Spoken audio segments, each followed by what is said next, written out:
तो दोस्तों जैसे कि एक भाई का कमेंट आया था कि भाई क्या जो सब्सिडी पे कंबाइन हार्वेस्टर होती हैं क्या उनमें कोई छेड़छाड़ होती है या उनमें कोई कमी रहती है, क्या हमें वो लेनी चाहिए या नहीं लेनी चाहिए। तो सबसे पहले कंबाइन हार्वेस्टर कंपनी की बात कर लेते हैं। तो देखिए कंबाइन हार्वेस्टर कंपनी जो होती है उसका कोई रोल नहीं होता है बैंक से और स्टेट गवर्नमेंट से, उन्हें उनसे मतलब नहीं होता है, उन्हें मतलब होता है आपसे। वो डायरेक्टली आपसे कांटेक्ट करते हैं कि हम कंबाइन हार्वेस्टर इतने रुपए की आपको देंगे, आप उनसे डील करते हो। अब बात कर लेते हैं देखिए बैंक की, दूसरे नंबर पर आती है बैंक। तो बैंक को भी कोई मतलब नहीं होता सब्सिडी से, क्योंकि सब्सिडी वो आपका हेड है। अब तीसरे नंबर पर बात कर लेते हैं स्टेट गवर्नमेंट की। तो देखिए स्टेट गवर्नमेंट जो है सब्सिडी में सबसे बड़ा रोल जो है वो स्टेट गवर्नमेंट का ही होता है। सब्सिडी की वजह से कभी कोई इसमें पार्ट्स कम लगा देते हो, कभी कुछ कर देते हो, मतलब कुछ इस तरह की गड़बड़ तो नहीं होती है। तो इस चीज से ये निकल करके आता है, जैसा आपने पूरी वीडियो देखी।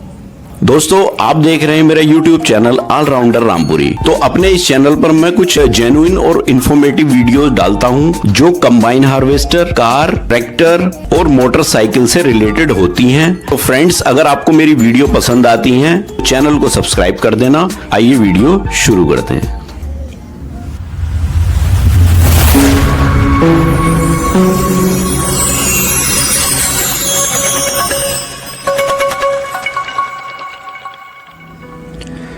तो दोस्तों आज की इस वीडियो में जो हम बात करने वाले हैं देखिए वो भी कंबाइन हार्वेस्टर से रिलेटेड बात करने वाले हैं। तो देखिए कंबाइन हार्वेस्टर से रिलेटेड जो हम इसमें बात करेंगे वो करेंगे सब्सिडी से रिलेटेड। कंबाइन हार्वेस्टर पे जो सब्सिडी होती है उससे रिलेटेड इसमें बात करेंगे हम। तो देखिए वीडियो में लास्ट तक बने रहें। तो दोस्तों जैसे कि एक भाई का कमेंट आया था कि भाई क्या जो सब्सिडी पे कंबाइन हार्वेस्टर होती हैं क्या उनमें कोई छेड़छाड़ होती है या उनमें कोई कमी रहती है, क्या हमें वो लेनी चाहिए या नहीं लेनी चाहिए। तो भाई का ये सवाल था कि जो सब्सिडी पे खरीदते हैं लोग तो उसमें कोई कमी तो नहीं रहती है कंबाइन हार्वेस्टर में, और हमें पुरानी लेनी चाहिए या नहीं लेनी चाहिए। तो इससे रिलेटेड ये आज हम बात करेंगे। तो देखिए दोस्तों वैसे तो ज्यादातर भाई लोगों को ये पता होगा सब्सिडी के बारे में, लेकिन जिन भाई लोगों को सब्सिडी के बारे में नहीं पता है उन्हें मैं बता दूं कि जब भी हम कोई एग्रीकल्चर से संबंधित कोई उपकरण खरीदते हैं, मान लीजिए कोई भी सामान हम एग्रीकल्चर से रिलेटेड खरीदते हैं, तो सरकार हमें कुछ पैसों की छूट या रियायत देती है। अलग अलग स्टेट में अलग अलग सिस्टम है, कहीं पर ये छूट मिल भी रही है और कहीं पर नहीं भी मिल रही है। तो देखिए दोस्तों तीन चीजें इसमें इंपॉर्टेंट होती हैं जब आप कंबाइन हार्वेस्टर परचेज करते हो, क्योंकि मैं एक बेसिक बिल्कुल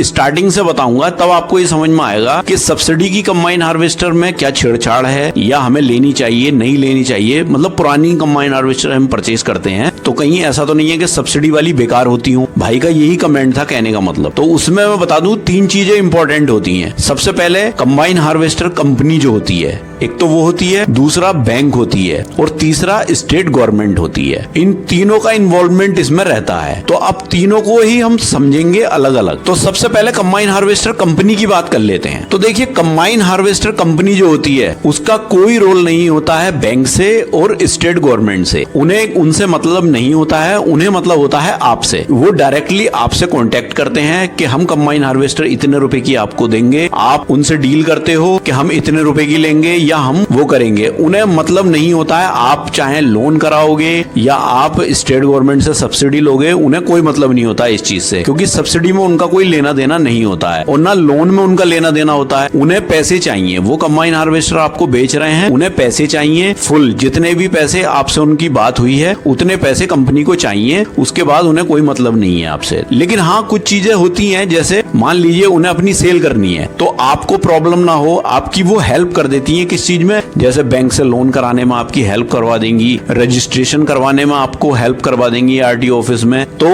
कुछ कंपनीज ये करती हैं। तो उसका मतलब ये नहीं है कि उनके ऊपर कोई जबरदस्ती है, वो अपनी सेल के चक्कर में, अपनी कंबाइन हार्वेस्टर की सेल ज्यादा हो और हमारी ज्यादा बिके तो वो फैसिलिटीज देती हैं। तो जरूरी नहीं है कि वो फैसिलिटीज सभी देती हैं, कुछ नहीं भी देती हैं। कुछ कहती हैं हमें मतलब नहीं है किसी से, आप अपने आप कराओ, अपना लोन अपने आप कराओ या अपनी सब्सिडी जो भी है वो आप अपने आप देखो। तो ज्यादातर तो ये रहती है। तो देखिए कंबाइन हार्वेस्टर कंपनी से कोई मतलब नहीं होता सब्सिडी का और लोन का, वो सब अपने ऊपर रहता है। अब बात कर लेते हैं देखिए बैंक की, दूसरे नंबर पर आती है बैंक। तो बैंक को भी कोई मतलब नहीं होता सब्सिडी से, क्योंकि सब्सिडी वो आपका हेडेक है। आप अब अपने जो भी स्टेट गवर्नमेंट का ऑफिस है, सब्सिडी ऑफिस है, आप वहां जाते हो, वहां जाकर के आप सब्सिडी अप्रूव कराते हो या जो भी सब्सिडी है। तो बैंक को बस इतना मतलब होता है कि जैसा आपने अगर लोन कराया है कंबाइन हार्वेस्टर हार्वेस्टर पर। तो बैंक क्या करेगी, आप जब सब्सिडी का लेटर वहां लेकर के आओगे और बैंक में जब जमा करोगे तो बैंक को ये लगेगा कि हाँ इन्हें सब्सिडी मिल गई है, लेकिन बैंक उस पेपर को तो ले लेगी, लेकिन जब तक अमाउंट स्टेट गवर्नमेंट की तरफ से आपको सब्सिडी के तौर पर नहीं मिलेगा तब तक बैंक उस पर कुछ नहीं करेगी। जब बैंक के पास सब्सिडी के तौर पर पैसा आ जाएगा तो बैंक क्या करेगी, जो आपका लोन अमाउंट है उसको कम कर देगी उतना जितनी सब्सिडी आपको मिली है गवर्नमेंट की तरफ से। तो बैंक का इतना रोल रहता है, बैंक का भी सब्सिडी में कोई रोल नहीं होता है। अब तीसरे नंबर पर बात कर लेते हैं स्टेट गवर्नमेंट की। तो देखिए स्टेट गवर्नमेंट जो है सब्सिडी में सबसे बड़ा रोल जो है वो स्टेट गवर्नमेंट का ही होता है। स्टेट गवर्नमेंट के ही सब्सिडी ऑफिस में ही आपको सब कुछ पता करना रहता है, क्या प्रोसेस है सब्सिडी का, कैसे सब्सिडी मिलती है, कितनी सब्सिडी मिलती है, ये सब आपको वहां पर पता करना होता है। और आपको सब्सिडी मिलेगी भी या नहीं, आप इसके पात्र हो या नहीं, ये भी आपको वहीं पर पता चलेगा। और जरूरी नहीं है कि सभी को सब्सिडी मिलती है, इसमें पहले आओ और पहले पाओ वाला सिस्टम रहता है। और जैसे कि आपको सभी को पता होगा कि ये इंडिया है, यहाँ जुगाड़ से भी बहुत काम होते हैं, तो अगर आपका जुगाड़ है तो भी आपको सब्सिडी मिल जाती है, और अगर नहीं है तो हो सकता है आपको ना भी मिले। तो जरूरी नहीं है कि सब्सिडी मिलती ही है। और हर स्टेट में अलग अलग सिस्टम है, जरूरी नहीं है कि हर स्टेट में सब्सिडी मिलती है, कहीं मिलती है कहीं नहीं भी मिलती है। तो फाइनली दोस्तों ये तो हुई तीनों चीजों पर बात कि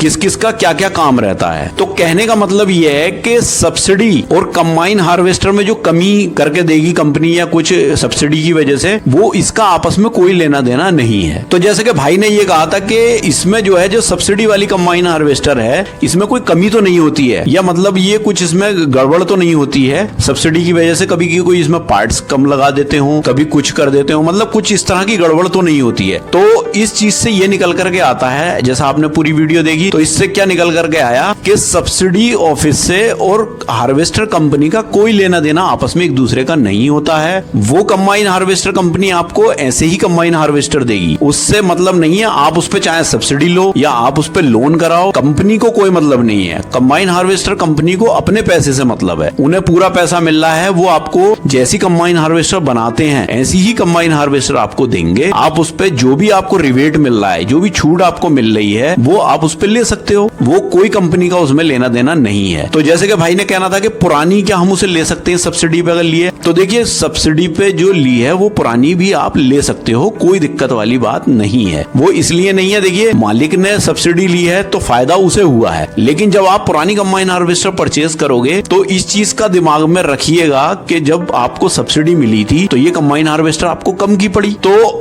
जब ये कम की पड़ी है तो थोड़े बहुत पैसे हमें भी कम में दीजिए आप। अगर पुरानी कंबाइन हार्वेस्टर में ये बार्गेनिंग का एक प्रोसेस हो सकता है, बार्गेनिंग आप कर सकते हो सब्सिडी के नाम पे। तो दोस्तों इस वीडियो से आपका ये कंसेप्ट जो है क्लियर हो गया होगा कि हमें पुरानी कंबाइन हार्वेस्टर सब्सिडी वाली खरीदनी चाहिए या नहीं खरीदनी चाहिए। तो खरीद सकते हैं, कोई दिक्कत इसमें नहीं है।